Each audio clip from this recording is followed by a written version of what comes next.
నమస్కారం Bahujan times news కి స్వాగతం. హెడ్లైన్స్ చూద్దాం.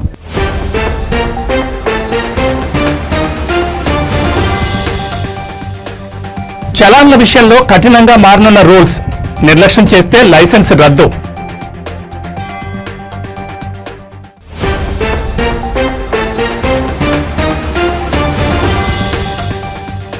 అన్ని మతాలను గౌరవించేవాడే అసలైన నాయకుడు. వైసీపీ హయాంలో ఆలయాల అభివృద్ధిని గాలి కొదిలేశారన్న అశోక్ గజపతిరాజు.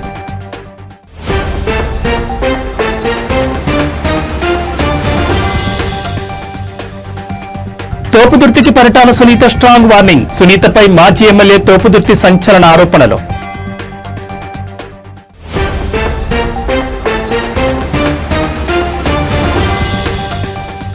కేబీసీలో 50 లక్షలు గెలుచుకున్న మహారాష్ట్ర రైతు. కౌన్ బనేగా కరోడ్పతి షోలో అమితాబ్ అడిగిన 14 ప్రశ్నలకు సరైన సమాధానాలు.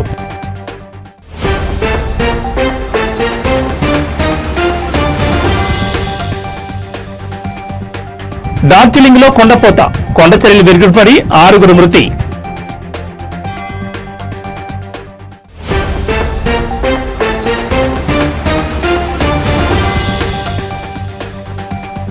గ్రీన్ జర్నీ పేరుతో ప్రజల రక్తం పీలుస్తున్నారు. ప్రభుత్వంపై కవిత తీవ్ర విమర్శలు.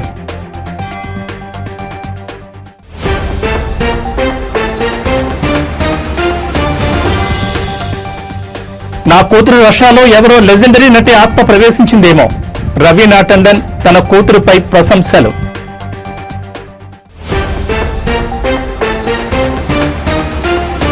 ఇక డీటెయిల్స్ చూస్తే ట్రాఫిక్ రూల్స్ పాటించకుండా వాహనం నడుపుతున్నారా? మీ వాహనంపై ట్రాఫిక్ చలానా పడినా పట్టించుకోవడం లేదా? అయితే మీరు అప్రమత్తం కావాల్సిన సమయం వచ్చేసింది. పెండింగ్ చలాన్లు ఎన్ని ఉన్నా పోలీసులు ఆపినప్పుడు కడదాంలే అనుకుంటే ఇకపై కుదరదు. చలాన్ పడిన 45 రోజులుగా చెల్లించలేదంటే అంతే. 5 చలాన్లకు మించి పెండింగ్ లో ఉంటే లైసెన్స్ రద్దయినట్లు మీ మొబైల్ కు మెసేజ్ వస్తుంది. డ్రైవింగ్ లైసెన్స్ రెన్యువల్ కాకపోవచ్చు కూడా. మీ వాహనాన్ని ట్రాఫిక్ సిబ్బంది సీజ్ చేసే అవకాశం ఉంది. పెండింగ్ చలాన్ల విషయంలో కేంద్రం కఠిన చర్యలను ప్రతిపాదిస్తూ సెంట్రల్ మోటార్ వెహికల్స్ రూల్స్ 1989లో కేంద్ర రవాణా శాఖ నిర్ణయం తీసుకుంది. ఈ మేరకు డ్రాఫ్ట్ రూల్స్ నోటిఫికేషన్ ను తాజాగా విడుదల చేసింది. చలాన్ల జారీ, చెల్లింపు, అప్పీల్ చేయడం వంటి అంశాలను డిజిటల్ మానిటరింగ్, ఆటోమేషన్ ద్వారా ఆధారంగా వేగవంతం చేయాలని తెలిపింది. నిబంధనలు ఉల్లంఘిస్తే వాహనదారులకు సంబంధిత అధికారులు 3 రోజుల్లోగా ఎలక్ట్రానిక్ రూపంలో నోటీసులు జారీ చేయాలని, ఫిజికల్ రూపంలో 15 రోజుల్లోగా నోటీసు పంపాలని స్పష్టం చేసింది.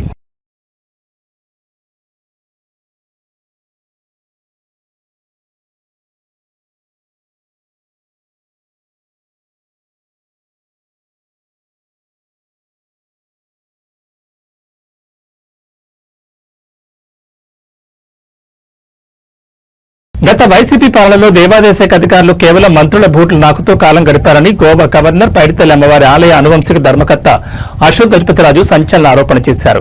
ఆలయాల అభివృద్ధిని, భక్తుల మనోభావాలను పూర్తిగా విస్మరించారని ఆయన తీవ్రస్థాయిలో ధ్వజమెత్తారు. విజయనగరంలో మీడియాతో మాట్లాడుతూ గత ప్రభుత్వ వైఖరిపై తీవ్ర ఆగ్రహం వ్యక్తం చేశారు. రాష్ట్రంలో ఎంతో ప్రాముఖ్యత కలిగిన దేవాలయాలను సైతం గత ప్రభుత్వం చిన్నచూపు చూసిందని అశోక్ మండిపడ్డారు. వైసీపీ 5 ఏళ్ల కాలంలో ఆలయాల అభివృద్ధి అనే మాటే వినిపించలేదని, మొత్తం వ్యవస్థను గాలికొదిలేశారని విమర్శించారు. అప్పటి దేవాదాయ శాఖ మంత్రి వెల్లంపల్లి శ్రీనివాస్ పై కూడా ఆయన ఘాటు వ్యాఖ్యలు చేశారు. మంత్రిగా ఆయన ఆలయాల అభివృద్ధికి నయా పైసా కూడా ఉపయోగపడే పని చేయలేదని ఆరోపించారు. దేవాలయాల్లో అధికారులు పెత్తనం చెలాయించకూడదని, ఉత్సవ విగ్రహాల్లో మిగిలిపోవద్దని ఆయన హితవు పలికారు. భక్తుల మనోభావాలను గౌరవిస్తూ వారి విజ్ఞప్తులను పరిగణలోకి తీసుకుని దేవుడికి సేవ చేయాలని సూచించారు. ఆలయ ట్రస్ట్ బోర్డుల కార్యకలాపాలు అత్యంత పారదర్శకంగా ఉండాలని ఆయన స్పష్టం చేశారు. ఈ సందర్భంగా నాయకత్వ లక్షణాల గురించి మాట్లాడుతూ ప్రతి ఒక్కరూ సొంత మతాన్ని ఆచరిస్తూనే ఇతర మతాలను కూడా గౌరవించాలని అన్నారు. అన్ని మతాలను సమానంగా గౌరవించినప్పుడే నిజమైన నాయకుడు అవుతారని చెప్పారు.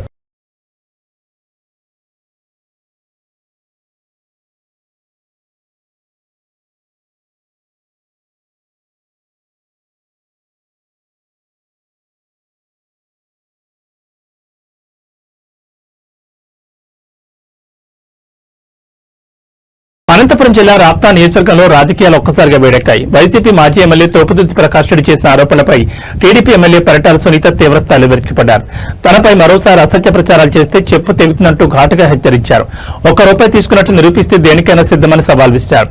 రాప్తా నియోజకవర్గంలో హౌసింగ్ లబ్ధిదారుల నుంచి ఎమ్మెల్యే పరిటాల సునీత 10,000 చొప్పున వసూలు చేస్తున్నారని మాజీ ఎమ్మెల్యే తోపుదుర్తి ప్రకాష్ రెడ్డి ఇటీవల సంచలన ఆరోపణ చేశారు. నిరుపేదలను కూడా వదలకుండా పెద్ద ఎత్తున డబ్బులు తంటుకుంటున్నారని ఆయన విమర్శించారు. తోపుదుర్తి ఆరోపణలపై ఆరోపణలపై పరిటాల సునీత మీడియాతో మాట్లాడుతూ తీవ్రంగా స్పందించారు. కారు కోతలు కూస్తే కఠిన చర్యలు తప్పవు. కడుపుకు అన్నం తిన్నవాడెవడూ ఇలాంటి నిరాధార ఆరోపణ చేయడం మండిపడ్డారు. తమ కుటుంబం 10 రూపాయలు జేబులోంచి తీసి పేదలకు సాయం చేస్తుంది తప్ప ఇతరుల వద్ద చేయి చాపే అలవాటు తమ రక్తంలోనే లేదని ఆమె స్పష్టం చేశారు. గత వైసీపీ ప్రభుత్వ హయాంలో తోపుదుర్తి ప్రకాష్ రెడ్డి ఇలాంటి పనులు చేసి ఉండొచ్చని, అందుకే ఆయనకు అలాంటి ఆలోచనలు వస్తున్నాయని పరిటాల సునీత ఎదురుదాడి చేశారు.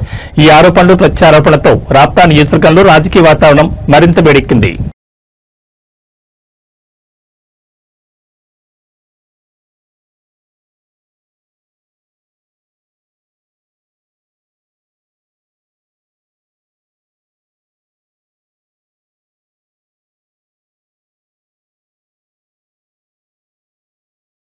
పంట పొలాల్లో నిత్యం శ్రమించి ఓ రైతు అమితాబ్ బచ్చన్ నిర్వహించే కౌన్ బనేగా కరోడ్పతి షోలో పాల్గొని పెద్ద మొత్తం గెలుచుకున్నారు.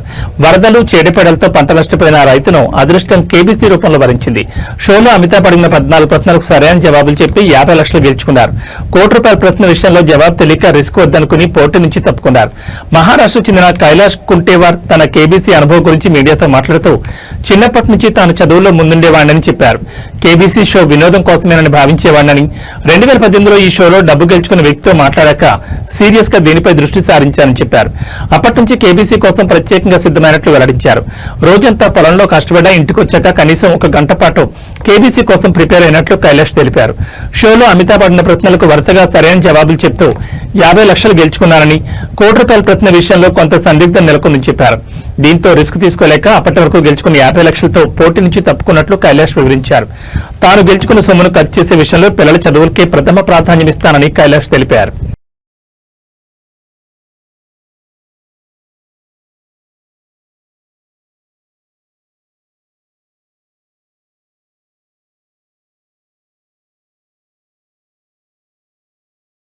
పశ్చిమ బెంగాల్లోని డార్జిలింగ్ జిల్లాను భారీ వర్షాలు అతలాకుతలం చేస్తున్నాయి. కొండపోత వర్షాల కారణంగా మిరిక్ ప్రాంతంలో కొండచర్యలు విరిగిపడడంతో 6 ప్రాణాలు కోల్పోయారు. ఈ ప్రకృతి బీభత్సానికి పర్యాటక ప్రాంతాలైన మిరిక్, కుర్సియాంగ్లను కలిపే కీలకమైన దూదియా ఐరన్ బ్రిడ్జ్ పూర్తిగా కుప్పకూలింది. దీంతో ఆ ప్రాంతాల మధ్య రవాణా సంబంధాలు తెగిపోయాయి. కుర్సియాంగ్ సమీపంలోని జాతీయ రహదారి 110పై ఉన్న హుస్సేన్ ఖోలా వద్ద కూడా కొండచర్యలు విరిగిపడినట్లు అధికారులు తెలిపారు. ఈ ఘటనల కారణంగా పలు గ్రామాలకు వెళ్లే మార్గాలతో పాటు జాతీయ రహదారులు కూడా బురదతో నిండిపోయి రాకపోకలకు తీవ్ర అంతరాయం ఏర్పడింది. భారీ వర్షాల నేపథ్యంలో భారత వాతావరణ శాఖ డార్జిలింగ్, కాలింపాంగ్, కుచ్ బెహరా, జల్పైగురి, అలిపూర్ దుబార్ జిల్లాలకు రెడ్ అలర్ట్ జారీ చేసింది. ఉప హిమాలయ పశ్చిమ బెంగాల్ ప్రాంతంలో సోమవారం ఉదయం వరకు కొండపోత వర్షాలు కొనసాగే అవకాశం ఉందని ఐఎండీ తన బులెటిన్లో పేర్కొంది. జార్ఖండ్ పశ్చిమ ప్రాంతం, దాని పరిసరాల్లో కేంద్రీకృతమై ఉన్న అల్పపీడనం వల్లే ఈ వర్షాలు కురుస్తున్నాయని వాతావరణ శాఖ వివరించింది. ఈ అల్పపీడనం క్రమంగా బలహీనపడి బీహార్ వైపు కదులుతుందని అంచనా వేసింది. దక్షిణ బెంగాల్లోని ముర్షిదాబాద్, బీర్భూమ్, నాడియా జిల్లాల్లో కూడా సోమవారం వరకు భారీ వర్షాలు పడతాయని ఐఎండీ తెలిపింది. గత 24 గంటల్లో రాష్ట్రంలోని పలు ప్రాంతాల్లో ఓ మోస్తరు నుంచి భారీ వర్షాలు నమోదయ్యాయని, అత్యధికంగా బంకురాలో 65.8 మిల్లీమీటర్ల వర్షపాతం నమోదైందని అధికారులు వెల్లడించారు.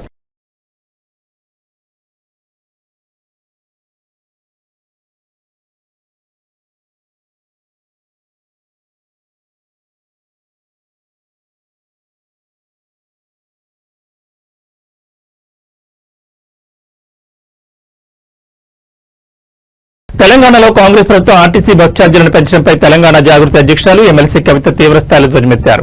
సామాన్య ప్రజలంటే ముఖ్యమంత్రి రేవంత్ రెడ్డికి ఎందుకంత కోపమని సూటిగా ప్రశ్నించారు. ఈ మేరకు ఆదివారం ఆమె సోషల్ మీడియా ప్లాట్ఫామ్ ఎక్స్ వేదికగా తన నిరసన వ్యక్తం చేశారు. గ్రీన్ జర్నీ పేరుతో ప్రభుత్వం సామాన్యుల రక్తాన్ని పీల్చేస్తోంది, బస్ ఎక్కడమే పాపం అన్నట్లుగా ప్రజల జేబులను కొల్ల చేస్తున్నారు అని కవిత తన పోస్టులో తీవ్రంగా విమర్శించారు. ఇటీవలే బస్ పాసుల ధరలను పెంచి చిరుద్యోగులు, విద్యార్థులపై పెనుభారం మోపిన ప్రభుత్వం ఇప్పుడు ఏకంగా బస్ ఛార్జీలను అమాంతం పెంచేయడం దారుణమని మండిపడ్డారు. ప్రభుత్వం తీసుకున్న ఈ నిర్ణయాలు సామాన్యులు నడ్డివిచ్చేలా ఉన్నాయని కవిత ఆవేదన వ్యక్తం చేశారు. ప్రజా రవాణాను ప్రజలకు దూరం చేసేలా ప్రభుత్వ విధానాలున్నాయని, ఛార్జీల పెంపు నిర్ణయాన్ని వెంటనే వెనక్కి తీసుకోవాలని కవిత డిమాండ్ చేశారు.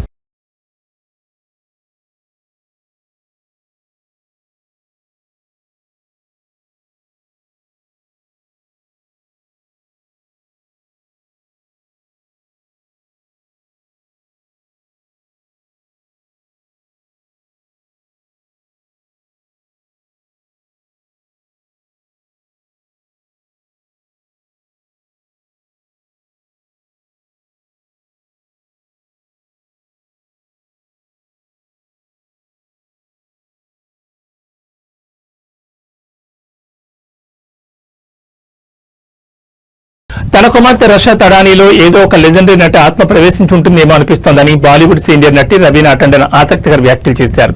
ఇటీవల ఒక ఆన్లైన్ మీడియాతో మాట్లాడుతూ కూతురి బాల్యం నుంచి ఆమె సినీ రంగ ప్రవేశం వరకు అనేక విషయాలు పంచుకున్నారు. రషా కేవలం 3-4 నెలల వయసు నుంచి విభిన్నమైన హావభావాలు ప్రదర్శించేదని ఆమె గుర్తు చేసుకున్నారు. రషా చిన్నప్పుడు అద్దం ముందు నిలబడి ఏడుస్తున్నట్లుగా నటించేది. అంత చిన్న వయసులో అద్దంలో తన హావభావాన్ని చూసుకోవాలని ఎలా అనిపించిందో అర్థమయ్యేది కాదు. తనలో ఎవరో గొప్ప నటి ఆత్మ ఉందేమో అని మా అమ్మతో ఎప్పుడు అనేదాని. అప్పుడు ఆమె నా మాటలను పెద్దగా పట్టించుకోకపోయినా ఇప్పుడు రషా నటన చూస్తుంటే ఆశ్చర్యంగా ఉందని రవీనా తెలిపారు. తన వారసురాలిగా బాలీవుడ్ లో కడుగుపెట్టిన రషా ఆజాద్ అనే తొలి చిత్రంతోనే బ్లాక్ బస్టర్ విజయాన్ని అందుకుంది. ముఖ్యంగా ఆ సినిమాలోని ఒక ప్రత్యేక గీతంలో ఆమె డాన్స్ ఎక్స్ప్రెషన్స్ ఇంటర్నెట్ లో సంచలనం సృష్టించి దేశవ్యాప్తంగా యువతను ఆకట్టుకున్నాయి. ఇంత తక్కువ సమయంలో రషాకి ఇంతటి విజయం వస్తుందని తాము ఊహించలేదని, ఆమెను చూసి ఎంతో గర్వపడుతున్నామని రవీనా చెప్పారు. చిన్నప్పుడు రాక్ స్టార్ అవ్వాలనుకున్న రషా ఆ తర్వాత తన తల్లిలాగే స్టార్ హీరోయిన్ గా స్థిరపడాలని నిర్ణయించుకుందని ఆమె వెల్లడించారు. ఇక రషా తడాని త్వరలోనే తెలుగు ప్రేక్షకులను కూడా పలకరించేందుకు సిద్దమవుతోంది. ప్రముఖ నటుడు రమేష్ బాబు తనయుడు ఘట్టంనేని జయకృష్ణ హీరోగా పరిచయం కానున్న చిత్రంలో ఆమె కథానాయికగా ఎంపికైంది. ఈ సినిమాతో రషా టాలీవుడ్ లో తన ప్రయాణాన్ని ప్రారంభించనుంది.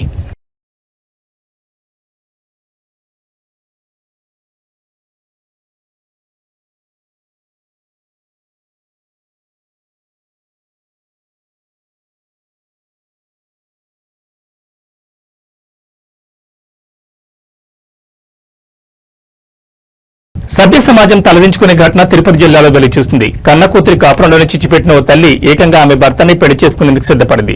ఈ దారుణాన్ని అడ్డుకునేందుకు ప్రయత్నించిన కూతురిపైనే హత్యాయత్నం చేసింది. స్థానికుల కథనం ప్రకారం కేవీబీపురం మండలంలోని ఓ గ్రామానికి చెందిన 15 ఏళ్ల బాలిక 18 ఏళ్ల యువకుడు 5 నెలల క్రితం ప్రేమ వివాహం చేసుకున్నారు. భర్త చనిపోవడంతో బాలిక తల్లి కూడా వారితోనే కలిపి ఉంటుంది. ఈ క్రమంలో ఆమె తన అల్లుడితో వివాహేతర సంబంధం పెట్టుకుంది. ఈ బంధం ముదిరి ఏకంగా పెళ్లి చేసుకోవాలని నిర్ణయించుకున్నారు. శుక్రవారం రాత్రి కూతురు చూస్తుండగానే ఆమె భర్త చేత తాడి కట్టించుకోవడానికి తల్లి ప్రయత్నించింది. తన భర్త తల్లి మెడలో తాళి కడుతుండడాన్ని చూసి ఆ బాలిక అడ్డుకుంది. దీంతో ఆగ్రహంతో ఊగిపోయిన తల్లి అల్లుడు కలిసి ఆమెపై దాడికి తెగబడ్డారు. రోకలి బండ తీసుకుని బాలిక తలపై బలంగా కొట్టారు. బాధితురాలు ఆర్తనాదాలు విన్న చుట్టుపక్కల వారు వెంటనే అక్కడికి చేరుకుని బాలికను కాపాడారు. జరిగిన దారుణం తెలుసుకుని తీవ్ర ఆగ్రహానికి గురైన స్థానికులు ఆ తల్లి అల్లుడికి దేహశుద్ధి చేసి పోలీసులకు అప్పగించారు.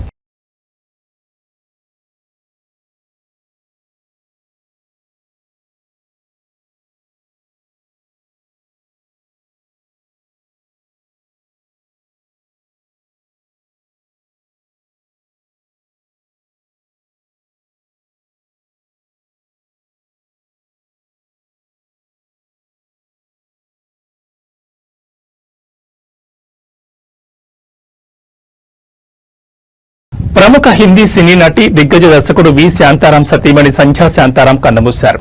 వయోభారంతో కొంతకాలంగా అనారోగ్యంతో బాధపడుతున్న ఆమె తన స్వగృహంలోనే తుదిశ్వాస విడిచారని తెలుస్తోంది. ఆమె మరణం పట్ల చిత్ర పరిశ్రమలో తీవ్ర విషాదం నెలకొంది. సంధ్యా శాంతారాం సినీ రంగంలో సుదీర్ఘకాలం పాటు తనదైన ముద్ర వేశారు. ఆమె హిందీతో పాటు మరాఠీ సినిమాల్లో కూడా విజయవంతంగా నటించారు. అమర్ భూపాలి, ఝనక్ ఝనక్ పాయల్ బాచే, నవరంగ్, పింజారా వంటి చిత్రాలు ఆమెకు ఎంతో పేరు తెచ్చిపెట్టాయి. ఈ చిత్రాల్లో ఆమె పోషించిన పాత్రలు, ముఖ్యంగా ఆమె నృత్య ప్రదర్శనలు ఆమెను కళల నటిగా నిలిపాయి. నృత్య కళలో ఆమె చూపిన ప్రత్యేక ప్రతిభ ప్రేక్షకుల హృదయాల్లో చిరస్థాయిగా నిలిచిపోయింది. సంధ్యా శాంతారాం మరణం పట్ల పలువురు సినీ ప్రముఖులు, రాజకీయ నాయకులు సోషల్ మీడియా వేదికగా సంతాపం వ్యక్తం చేశారు. ప్రముఖ నిర్మాత మాధుర్ భండార్కర్ ఎక్స్ వేదికగా స్పందిస్తూ లెజెండరీ నటి సంధ్యా శాంతారాం ఇక లేరు అనే వార్త బాధాకరం. ఆమె జీవితం, పాత్రలు, ప్రదర్శనలు అన్ని భారతీయ సినిమాకు గర్వకారణం. ఆమె నటించిన చిత్రాల్లోని ఐకానిక్ రోల్స్ ఎప్పటికీ మన హృదయాల్లో నిలిచిపోతాయంటూ నివాళులర్పించారు.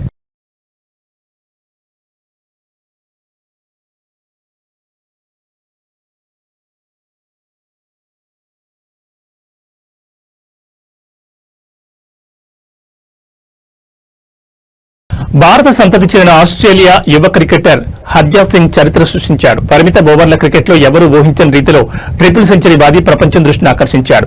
శనివారం సిడ్నీలోని పార్ట్నర్ పార్క్ లో వెస్టర్న్ సబర్స్ తరపున ఆడిన హర్జాత్ సిడ్నీ క్రికెట్ క్లబ్ పై ఆకాశమే హద్దుగా చెలరేగాడు.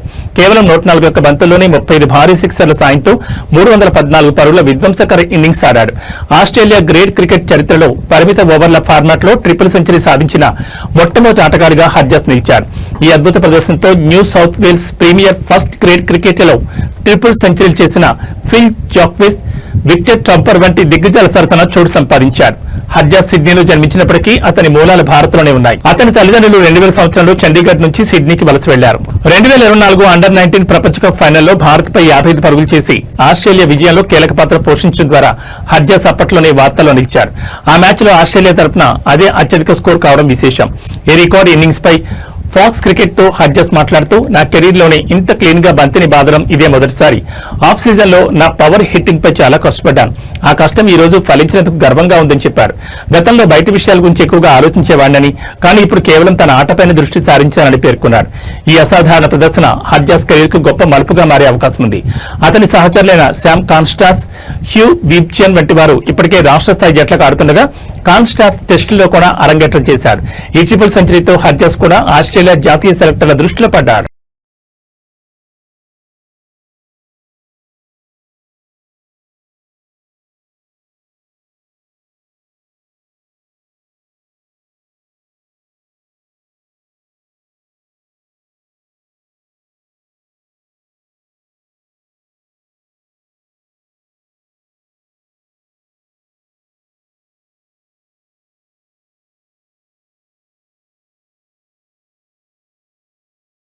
ఏవీ బులెటిన్ విశేషాలు మరో బులెటిన్లో మళ్ళీ కలుసుకుందాం. నమస్కారం.